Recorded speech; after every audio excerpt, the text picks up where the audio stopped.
Our first guest tonight is number 3 all-time in rushing at BYU. Finished his career with 3,193 yards and 34 touchdowns. He's also the first Cougar running back to log back-to-back 1,000-yard seasons. It's a pleasure to welcome the great Curtis Brown to the Wise Guys live from Fresno, California. Curtis, welcome to the show. CV, what's up? How are you guys? We're doing good. Hey, this isn't confirmed, but we're assuming that you are the first and only running back in school history to be the father of triplets with your wife, Kim. How are the kids? They're doing well. I'm actually parked right outside of their practice. I got roped into being their soccer coach. And so you talk about a sport that's frustrating. You talk about games and ties and things like that. Soccer is one that, yes, a lot of ups and downs and wishing for a score, and I'm used to these, 48 to 35 games. And so these 1-1, 1-0 games, it's definitely different.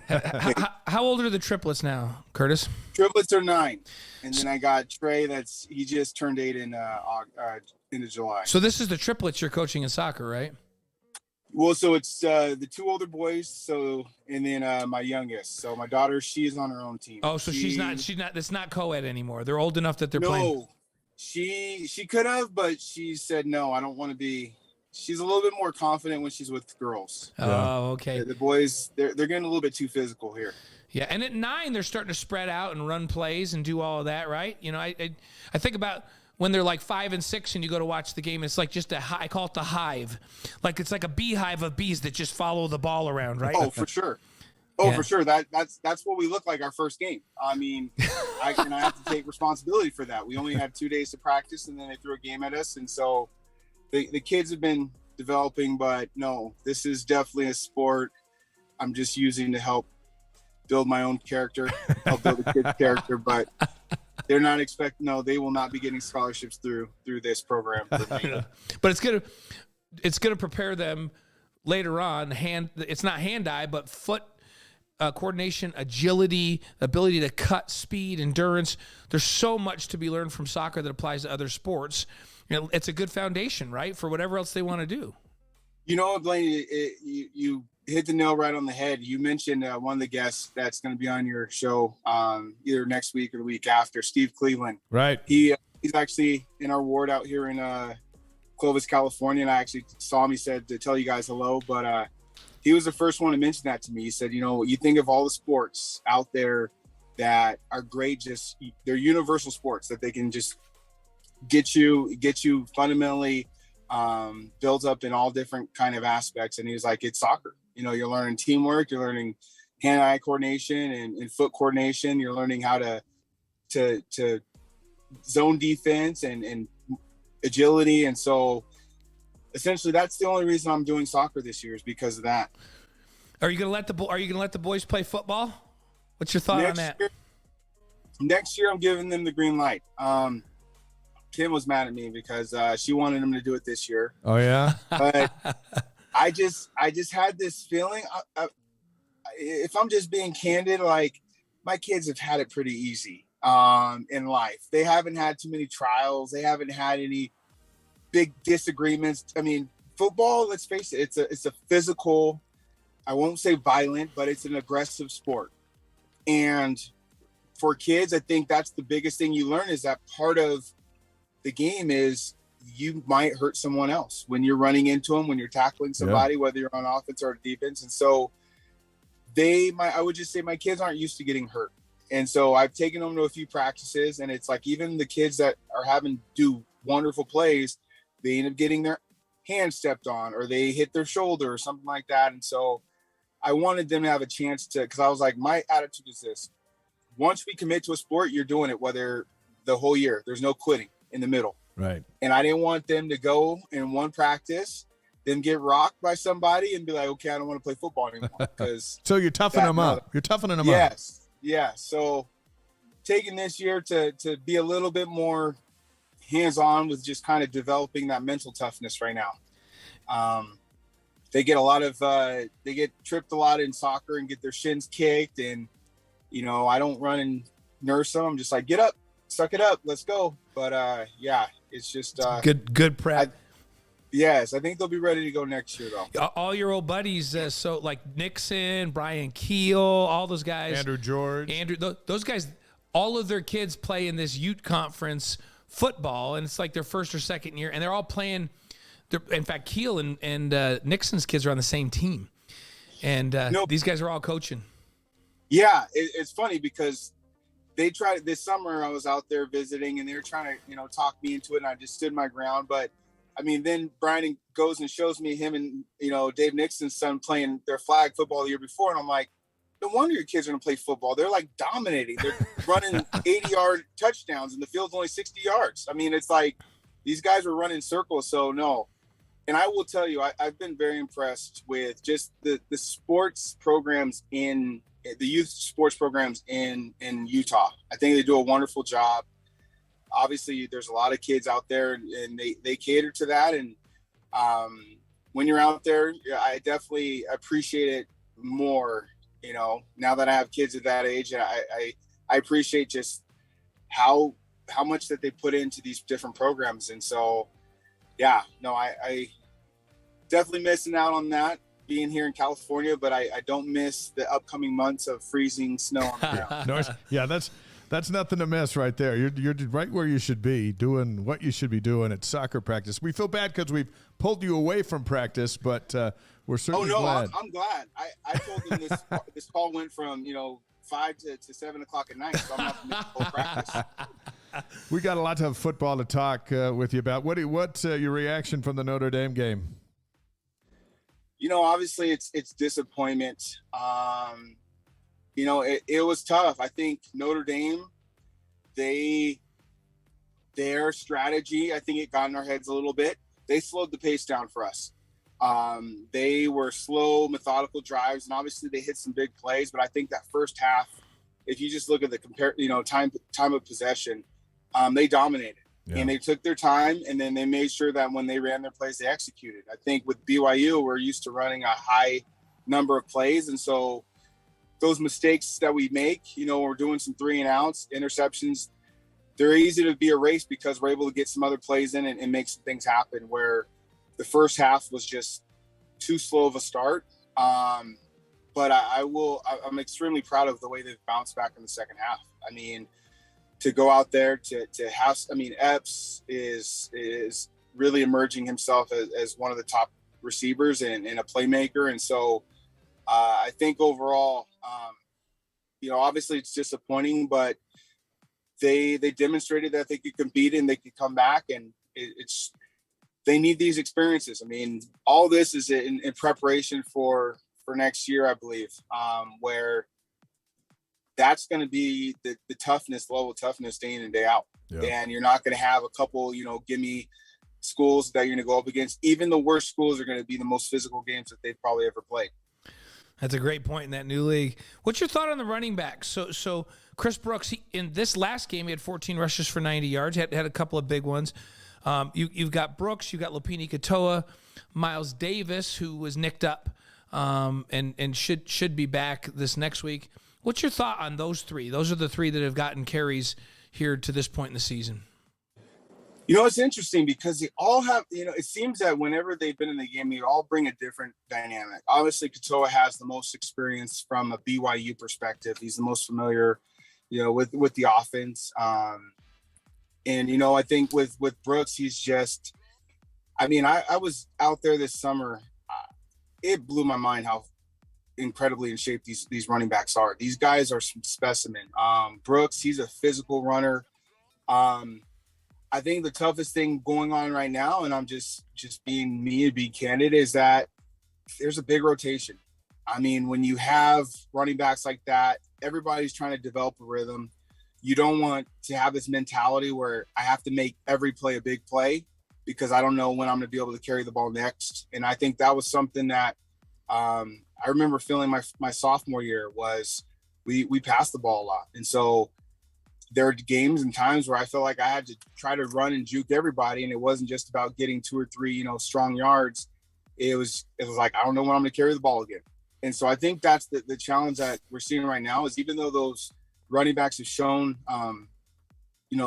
flashes of greatness. There's just an inconsistency with their ability to, carry the ball throughout, 4 quarters of a game. So you'd like to see, if it's Brooks, just leave him in there until you have to drag him off. Most definitely. If it's Brooks, leave him in there. If you're going to go with a 2-back set, and every scheme's different, and every offense is different. I know that when I was playing, majority of our plays were 2-back systems. It was either 1 or 2 running backs at minimum were going out for a pass as well and getting involved.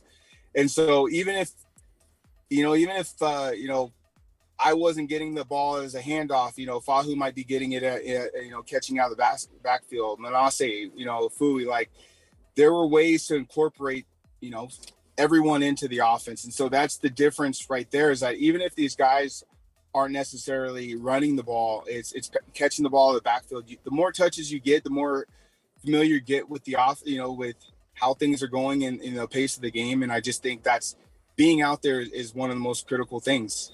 It's just hard to run onto the field, run a running play, and then come back off and then go back on 3 plays later. It's a great point. Hey, Curtis, it's 4th and 1 late in that game. Now, when you were playing, they might turn around and hand you the ball, but you just mentioned you probably are going to have Manasseh in front of you plowing the road, or Fui in front of you plowing the road, or who else did you mention was there? Oh, there was Fahu, Fui, and Manasseh. All 3 of those guys were big guys that could lead block for you. Yep. Rarely did you get the ball running downhill in a 4th and 1 situation when you didn't have another back right in front of you clearing the road, right? No. I mean, you want to have as many blockers as possible, and even those fullback can be decoys at times, because typically what you'll have is if you see a fullback, there's a middle linebacker that's going to try to meet him right in the middle of the hole, and sometimes you can just make them, with your eyes, make them think you're going in one direction, and then you cut off, go the opposite. I think it's definitely having a fullback there adds another dimension of security and opportunity to kind of say, hey, I can either follow him directly in, or depending on how hard the defense flows, I can go opposite. So what play would you have called? Let's say you're the offensive coordinator. It's 4th and 1. You just ran 3 straight plays, and you've got to go into the end zone, and you got to get a 2-point conversion to tie the game. And you're sitting at what, the 27-yard line? Yeah, it's 4th and 1. 4th and 1 of the 27. What would you have done? I've been saying this for the last 7 years, and hopefully today somebody actually hears me. There needs to be a design draw play, quarterback draw, where only Jaren knows it's a draw. You run whatever passing route you need to run, where they're running 10, 12-yard routes. He drops back. He makes it look like pass all the way. And all of a sudden he says, you know what, I'm going to tuck it and run. When I remember when Riley Nelson was our quarterback, he goes off on Utah State. He has this amazing game. And all of a sudden it's like, we needed to build a quarterback draw into like every game plan. The challenge is that he would hold the ball for 2 seconds, and then he show that he's running.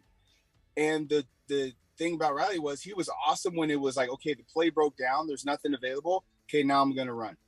And that's what makes these running quarterbacks so effective, is not only, you look at Lamar Jackson, it's like he can get a lot of yards just by dropping back. Nothing's available. Okay, I'm going to take off. And I think that's what should have happened. And it's one of those things where it's a communication between, Coach Roderick and Jaren saying, hey, this is the key word, that when you hear this, that you're going to be running with the ball, but make every receiver think that they're running a route and that they could potentially get it. Because the reality is, if we run a design run, it's going to show when the offensive line starts blocking downfield, when they pull their and I've just always been a fan of, hey, let a quarterback just have the freedom to run what he wants to, and not necessarily have it be a direct call to play. It's interesting. We were talking earlier today on our After Further Review show, CB, and I said, philosophically, I feel like when the biggest play in the game is coming up, you decide who the player you want to have the football in their hands is, who you trust is going to make a play the most. And hey, when the Kansas City Chiefs have a 4th and 1, they're saying, you know what, we're going to put it in Patrick Mahomes' hands. Yep. And we're going to give him some options and let him make. And Kelsey's going to be one of them. Make a play. Yeah. Kelsey's going to be an option, right? And so I just feel like in a 4th and 1, I want to go, okay, well, guess what? When I have Tyler Algier and he has 1,700 yards rushing, that is my best guy on the field at that point, right? But I don't have Tyler Algier, who starts in the NFL. And so I feel like right now, when it's in that situation, I want to see the ball in Jaron's hands, and whether it's a bootleg pass with a run-throw option or a zone read where he has the option to give it to the running back or make the read and pull it and keep it himself, or an option like we saw him run earlier in the game where he comes down the line of scrimmage on an open option and he challenges the end and either keeps it or pitches it out. That's the guy I want to have the ball on 4th and 1. I want who I think is my player that's going to make the best decision and who's going to have the best chance to make a big play to have the ball. Then I'll decide what play I'm going to run. I'm going to decide the guy I want to have the ball. Then I'm going to decide what play best suits that. And our great friend Devin Durant just came in. Hey, if Devin is playing basketball at BYU and the game's on the line and we're down by 1 and we have 8 seconds left, I promise you I know who I'm drawing up a play for. I'm drawing up a play for Devin. Now, Devin's going to have an option that if he's going to the front of the rim and 3 guys collapse on him. He's still shooting. He's shaking his head. He right has there. the option to kick it. He's probably just going to go, I don't care about these 3 guys. I'm just going to finger roll it right over the top of them. But do you know what I mean? Like, everybody knows Michael Jordan's getting a shot at the end of the game. But Michael Jordan's still getting a shot at the end of the game. And it's up to Michael whether or not he's going to kick it to the outside to Pax or whoever, right? Who he's going to kick it to. And so that's just philosophically the way I think about big plays and big games, no matter what sport it is. I want the ball in the hands of the person that I think has the best chance to make a play. Does that resonate with you? Oh, it does. And when you said that, it just made me think of BYU this year. And you think of Jaron and his journey and to where he is now. I mean, he dealt with some injuries earlier on in his career. And so part of him going through, what he went through in the past is so that he could be in the position he's in today. He's the most consistent player on that field from an offensive perspective. It was like, you think about the talent that BYU has, but guys have been banged up. He's been the most consistent piece of the puzzle all year long. And so, as you were talking, I'm thinking, like, who is that guy for this year? I mean, I know when, I was playing, there was times where, okay, well, Johnny Hartling was our guy for, Austin Collie, Harvey Younga. Like, you knew based on this Tyler Algier, perfect example. I mean, Tyler, it blows my mind how physical of a runner he was, and just play after play, he just kept on getting back up. But we really haven't had that this year. I think Epps has done a really great job of stepping up. He's emerging, right? Yeah. But I don't even think it's funny. I think he just steps up. He takes advantage of the plays that are given to him. But, like, it got to a point where Austin Collie was so dominant that, like, they put him in a position to get the ball, and it was kind of like whatever play we need, whether we have him go in motion, whether we play him wide out, whether we have him play slot. And I think it's going to get to that point where the coaches say, you know what, we need to start identifying guys that we just know are constantly and consistently going to, make plays for us. And we start kind of catering to that. I know obviously every offense likes to do a system where anybody can step in, but I think as you look at it, I mean, there are star guys within every program, and we got to get to that point where it's like, hey, we know who it's going to, and it doesn't matter if they know, because he's going to dominate. I mean, Notre Dame's tight end is a perfect example. Oh, I mean, amen to that. They highlighted him on TV, and then literally like 2 plays later, he catches a touchdown. Yeah. And it's like, he's this guy. I mean, it's like Puka's supposed to be that guy. And Puka had kind of emerged as that guy, but he just hasn't been healthy. So he hasn't been able to be that guy, right? But your point on their tight end is a great point, because everybody this week's like, why can't you stop that guy? And I'm like, because he's the best tight end in the country. Like, nobody can stop him. Alabama doesn't stop him. Like, nobody stops him. Like, they try to bracket him. He's just too big and too strong. And as long as the quarterback puts it in a good spot, he makes a play. There's only you can't put 5 guys on him, right? And so and here's the thing. He knows he's the guy too. And that makes a difference. You talk about Austin. Austin knew he was the guy. And it's like, yeah, I am the guy. Austin knew he was the guy before the coaches knew he was the guy. Yeah, exactly.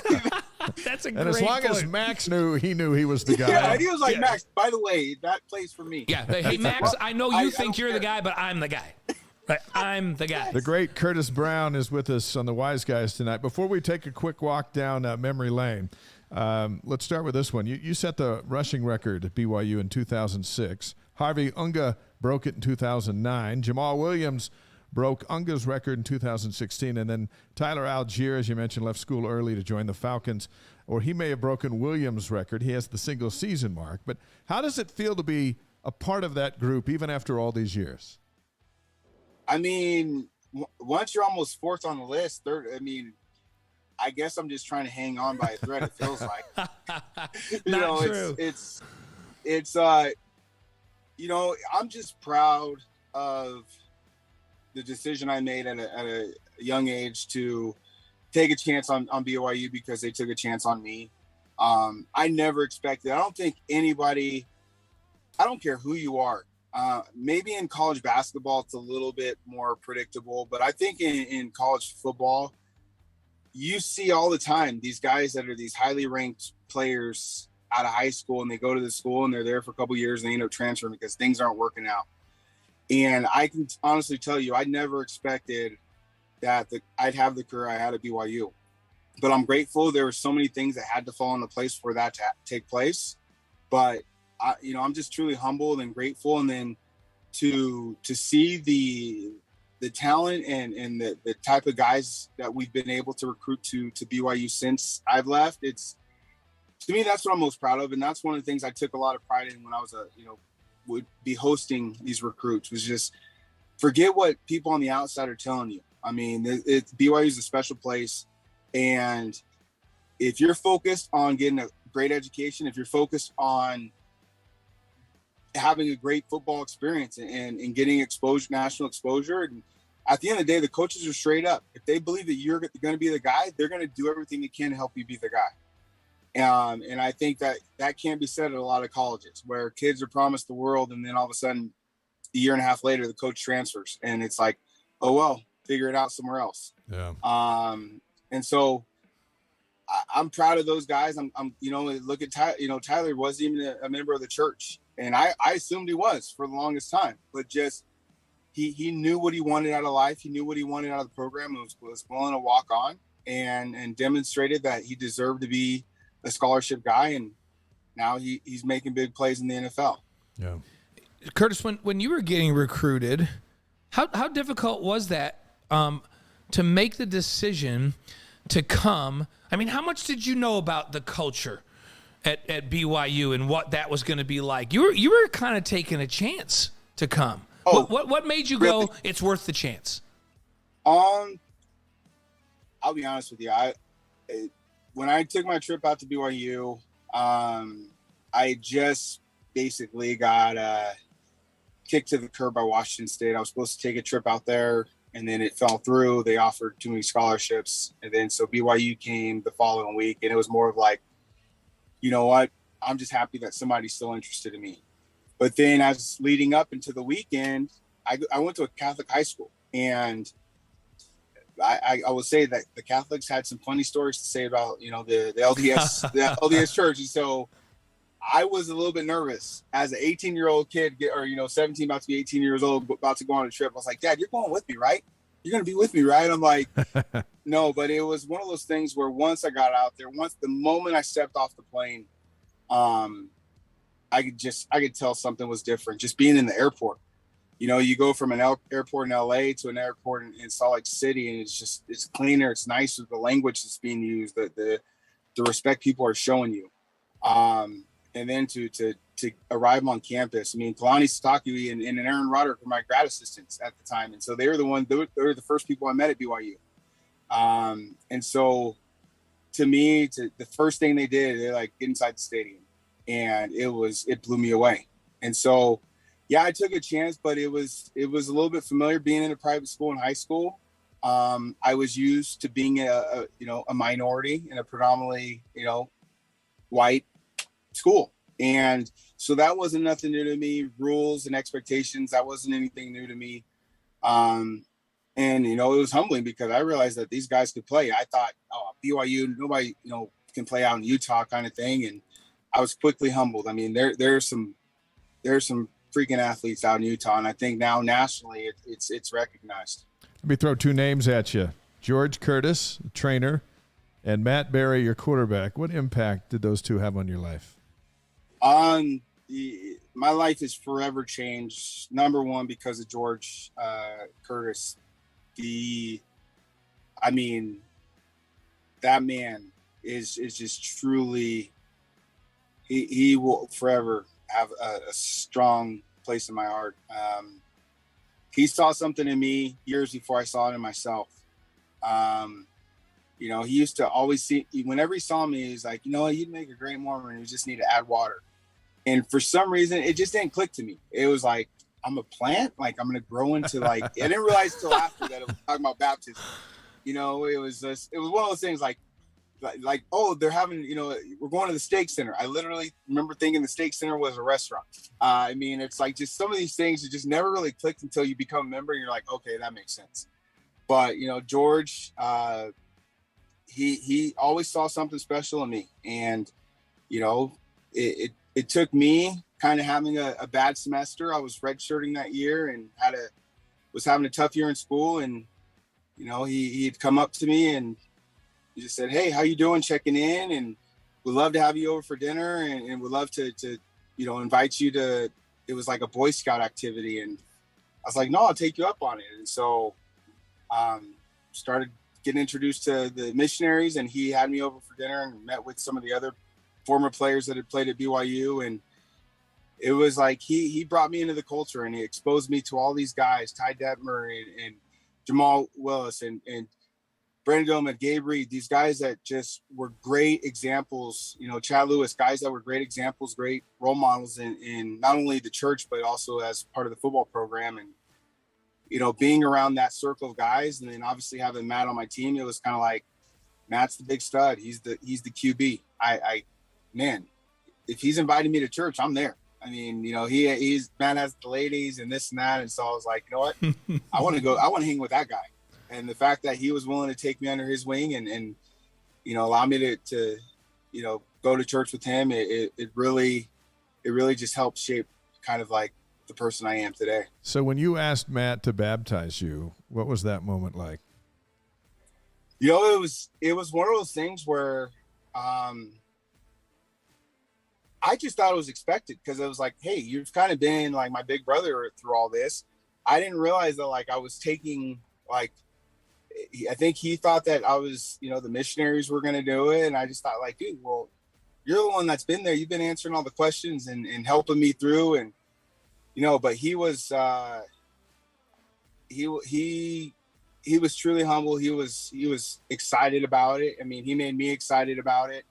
The night before I got baptized, I was starting to have some doubts. And so he's like, "Hey, I'll be there in 15 minutes. He comes, picks me up. We don't say a word. He drives me to the temple. We park in front of the Provo temple.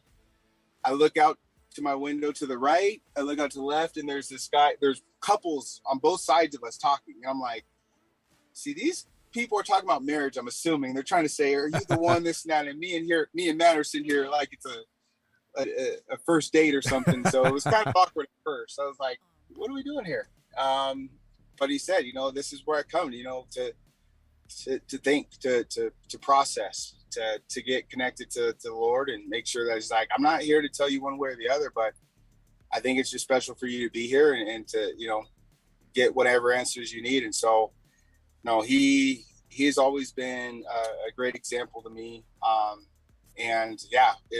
Without him and his willingness to be a friend to me and to help me along, I don't know where I'd be. That's quite a story. Awesome stuff.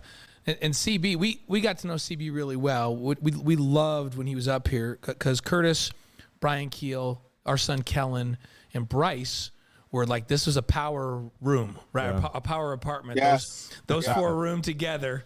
And man, if you just wanted energy All you had to do was go visit the boys at the apartment, and it was energy. You know, I will tell you, okay, and I will say, it was funny because they told me, the boys told, I remember Kellen and Corby telling me later, like, yeah, we talked to Thomas Stanson, who was your roommate, and he said that you were mean and you yelled a lot and you got mad. I was like, yeah, I got mad a lot because they were always stealing my food. I wake up and all of a sudden there's all these rappers in Thomas Stanson's room. I'm like, did you eat my pizza? He's like, no, I didn't eat your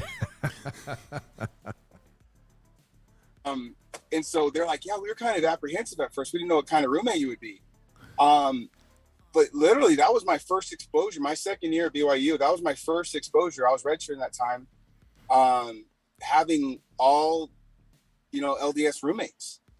And so, I mean, Corby and Kellen and Spencer White, they're all married now and have wives. But I mean, they used to get the ladies. I was like, man, I'd be in my room and all of a sudden I'd like hear people giggling. And I come out the living room like, oh, they have girls over again. No. So to me, that was the first like experience I had, because I'll be honest, my freshman year, I had non-LDS guys on my team. All of us were from California. We kind of kept to ourselves. I had a girlfriend back home and I'd go home every month to visit her. And I was like, I'm just playing football, going to school, getting out of here. Yeah. That's right. I forgot that you had Spencer and Corby there with you. Yes. That's right. What a great crew. Yeah. And so to me, it was cool to actually be around LDS. And that's when it finally like, okay, these guys are normal. These guys are like, they're cool. It was like, I get it. Like, and no, so it was one of those things where I think having that normalcy and we're still friends today, still close friends today, of just like, you just let down your guard, like, okay, these people accept me for who I am, and obviously I've had to shape up in some aspects of my life, but no, they've always been loving and caring to me. And so to me, it was like, I didn't have to change who I was. And once I realized that, that's when it was like, I think that's when I opened myself up to like hearing the gospel. Curtis Brown is with us on the Wise Guys. Devin Durant coming up here in just a bit. It's a big Tuesday night show. A podcast will be out tomorrow. You can catch that as well. Follow us on YouTube and Twitch and wiseguys.com. And we're bringing Cougar fans all over the world together on a Tuesday night. Let's go back to August 29th, 2002. First touchdown run of your career against Syracuse. Do you remember it? Briefly. Well, it was 1 yard. It had to be brief. It was 1 yard. Yeah, it went by, but I would tell you, I mean, like, it's crazy because I think about all the games. That was probably the last one that I remember. Like, you would think it'd be the one that stands out the most. And so for the first time, it actually made me think back to it. I'm like, I remember telling myself on the run, like, man, if I score, it's just a 1 yard touchdown. Like, it wasn't like that it was a huge run and I'm not going to get too excited about it. But then when I scored and I heard the roar of the crowd, oh, trust me, I was like, yeah. No, I was like super excited. And I think you try to play it down like, you know what, it's just a 1 yard. But I mean, it's that experience that you look forward to. I mean, you dream of as a high school, you dream of as a little kid, of just being able to have 65,000 fans cheer for you. And you just appreciate, it makes you appreciate the small things. Yeah. And so it was definitely one of those where it's like, okay, that felt right. Well, let's appreciate the big things then, because that was a small thing, just a 1 yard touchdown. Let's fast forward a few months. October 4th, same year, Utah State, and 217 yards on 33 carries.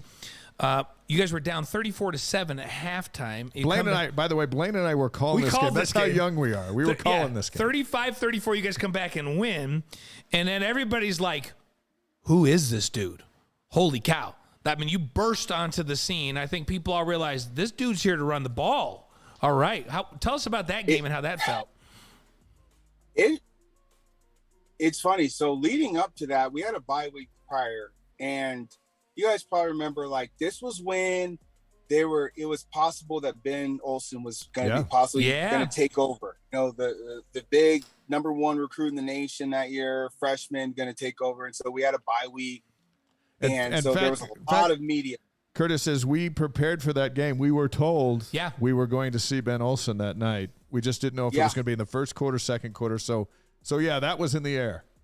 So I will tell you that no one was more shocked to get the ball, know that I got 33 carries than me. Like, I'm thinking, especially you think about it now, any team you're ever down by, 27 points, the chances of you continuing to run the ball, like, highly unlikely.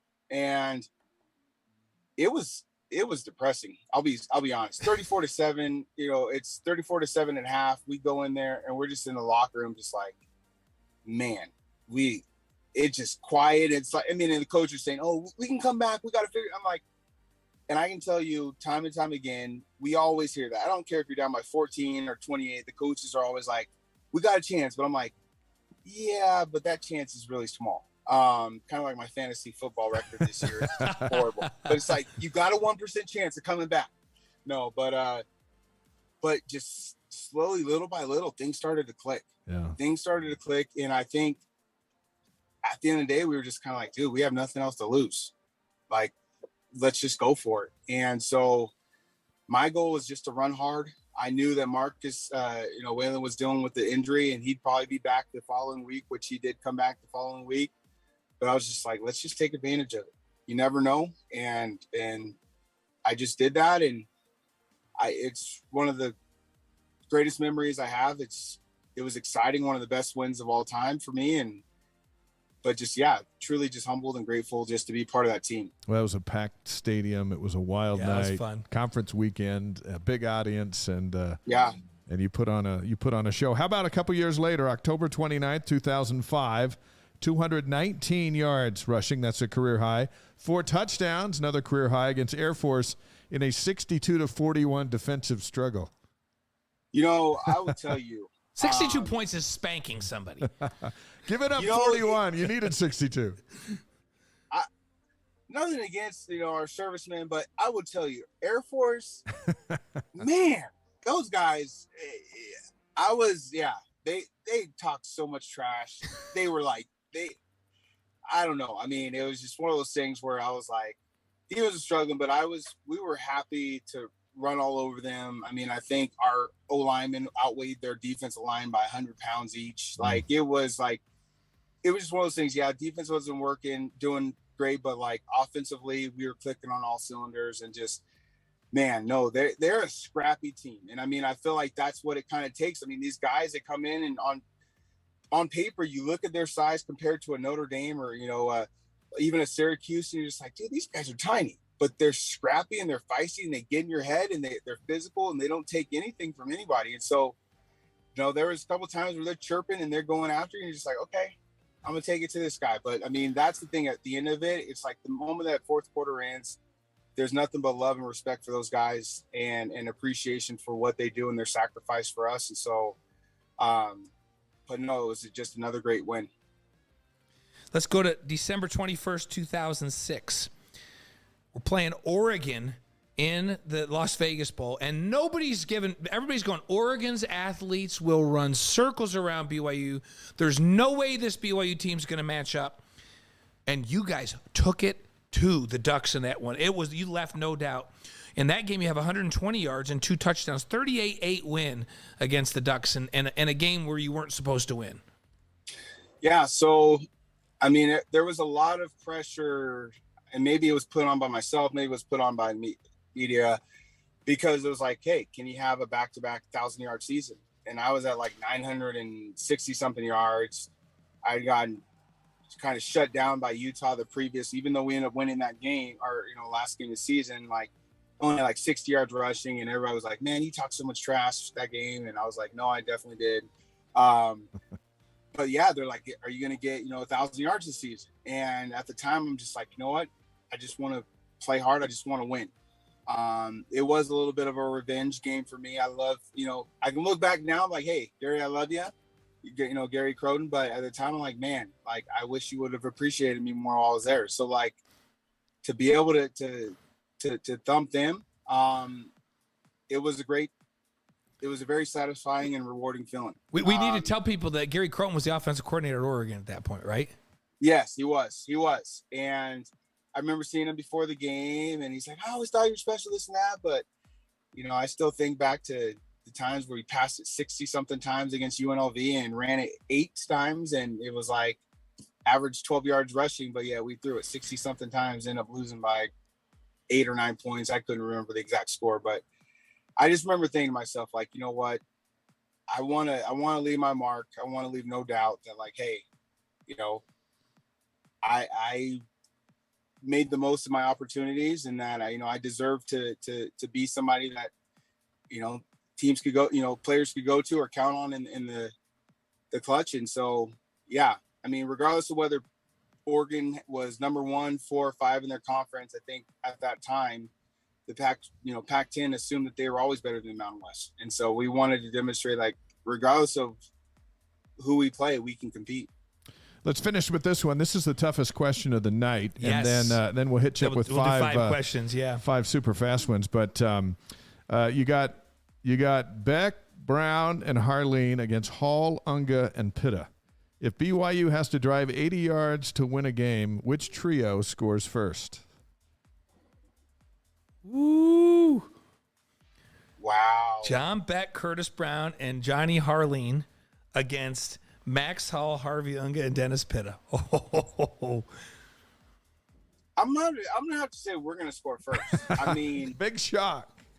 I mean, let's face it. I mean, Johnny Harleen was just he's catching anything and everything. I mean, it's just he's one of those guys where, like, I know Max has the big arm, Austin, he's gonna go out there, but I mean, you look at. If it's a competition, I'm not gonna. We're not losing anybody. So that's my attitude. That's why they won a lot of games, right? That's there. Exactly right. And Curtis also just that story about Oregon told us that Curtis says it's okay to play with a chip on your shoulder too. Yeah. If it takes that to motivate you, so play with a chip and play with confidence. That's the message. No, I mean, hey, when Max comes on with us in a couple weeks, we'll ask him that same question and see if he agrees. No, Curtis and those guys would do it first. But you saw, at least I hesitated and thought about it beforehand. Yeah. It wasn't just automatic. I wanted to show respect because those are some great. I mean, that's some great talent. I thought he showed respect. You think? He was respectful. The pause was respectful. The adversity we had to go through. We had a few losing seasons we had to go through. They turned it around. Took away USC's wins. We couldn't even go to a bowl game by then. It was like, I remember. They're like, oh, USC had all this happen. We're gonna take away their wins. I'm like, had they taken away the win actually during the season, we would have been in a bowl game. So yeah, right, there you go. Well, that's a good answer on that one. Hey, I gotta tell you though, that matchup with Johnny Harleen 1-on-1 against Weddle, where they just matched up that whole game, in that Utah game. Oh my goodness, that was 2 great players going against each other. Good stuff. See, that's the perfect example of why we win. I mean, Eric Weddle, there is no doubt he has left his mark on the college level, on the NFL level, as one of the best defensive backs to ever walk the earth. And the fact that, Johnny Harleen posterized him on a cup that I still probably have somewhere where he's catching that ball over him, I'm like, yes. I mean, if I'm Johnny, I'm going to frame that cup. I'm going to blow it up. I'm going to do a fat head with it because, Eric Weddle is a stud. He's a specimen. And the fact that Johnny was able to hold his own. Johnny went toe to toe with Weddle in that game. That was one of the great individual matchups of any game we've ever been involved. That was amazing. Yeah. So, Curtis, we're going to come at you fast with 5 quick questions, and we need 5 quick answers. Yeah, you just don't even think; you just answer, because that's why it's called 5 quick questions. So. All right. And let me just say, Devin's looking at us. Those questions are coming at you here. Yeah, but we tailor the last couple. Yeah. Specific. So, first one, your favorite sports movie. Favorite sports movie? Remember the Titans. Yeah, that's the same as everyone. That's the same as Callan, Landon, Gavin, all of them. So, Remember the Titans. I like it. Favorite singer or band? Justin Bieber. Oh, really? Has anybody chose the Biebs other than CB so far? You stand alone. I'm a believer. I am a believer. I like the Biebs. I think he's crazy talented. Discovered by none other than Usher himself. So, favorite breakfast cereal? Trix. Tricks are not for kids. Tricks are for adults. Yeah. Yes, they are. Tricks are for kids and sometimes for tricky rabbits. Nice That's what we need to know. So, favorite running back, any level? Favorite running back, any level of all time. Oh, you threw me off when you said of all time. Favorite running back all time is Jamal Williams. Jamal Williams. Of all time. He's also the NFL's leading he leads rusher the for league in touchdowns. touchdowns right now. He'd be a good fantasy guy. I think Taysom's a better fantasy guy right now. But Well, he was last week. He's allowed to play running back right now? It would be Taysom if he was playing running back right now. That's true. That's true. All right, now think about this one. Yeah. Your favorite BYU memory. Doesn't have to be football. Your favorite BYU memory, period. Favorite BYU memory? Marrying my wife before my senior year. Kim is your favorite. Good answer. She's your favorite memory, so she's the favorite thing. But she's also your current and your future. Yes. I love Kim. Yeah. She knows that, too. Plus, she gave you half a soccer team. Yeah, Yeah. no, that's what it is. It's, yeah. Hey, She's the best. We appreciate your time. We hope you come back on with us. The great Curtis Brown, fantastic career, even better life, and such a great representative of BYU and everything the place stands for. Thank you for being on the Wise Guys tonight. No, thank you guys. Thank CB, you. so glad to have you. When are you guys getting to Utah at all for any games this fall? You know, we are probably going to go to the Stanford game. Oh, over in Stanford. You're not coming to Utah at all, huh? You know, being the head coach of this 9-year-old soccer team is a pretty busy deal. You know, It's got you locked down. We get it. Well, Yeah. when you guys come over, if you don't stop by the house, we're going to be mad. So just make sure you guys get over there. No. So no. And say hi to the My kids. The funny thing is, my kids look forward to going to your house playing more than they look forward to going to my cousin or their cousins. Like, can we go to the house with the bounce house? It's like Disneyland over there. We had all the grandkids over. We had a bounce house the last time Curtis and Kim came by, and so it was a bounce house with a water slide and everything on it. So they think that Mimi and Papa, which they call us, they think that it's always a bounce house in front It of our always house, is. I'm over there all the time. It's a circus. By the over way, there. that's the reputation we're going for. That's the one we're going for. Yeah, I mean, Blaine used to have an ice skating rink in his backyard. Yes, we but he did. had bounce ice, you know. Yep, we skated. No, like Curtis, you appreciate that because we do this with Curtis's kids too. Like we give them candy when we're not supposed to and all that. And Kellen says to us one time, he says, "Dad, you can't give her that right now. It's like 9:30 at night and we're leaving. We're trying to get him to bed." And I'm like, Kellen, you know what? That's not my problem. I said, I'm the grandfather. I'm the papa.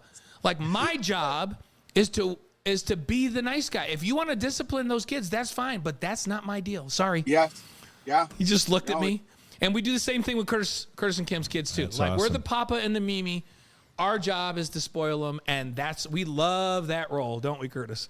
Oh, for sure. No, I mean, that's the thing. That's the funny thing is you've created these great memories. So that's what it's about. Hey, go over there to practice and run the squad Run that for soccer another half team. hour. And give our best to the Cleveland. Yeah. Steve will be on here with us in a couple weeks. We love you guys, and, That'll be awesome. and give Steve and Kip our love too. So All right. Thank you. I will. see you, Stevie. Curtis Brown, number 4 all time in rushing at BYU with a tremendous story on the field and off of it.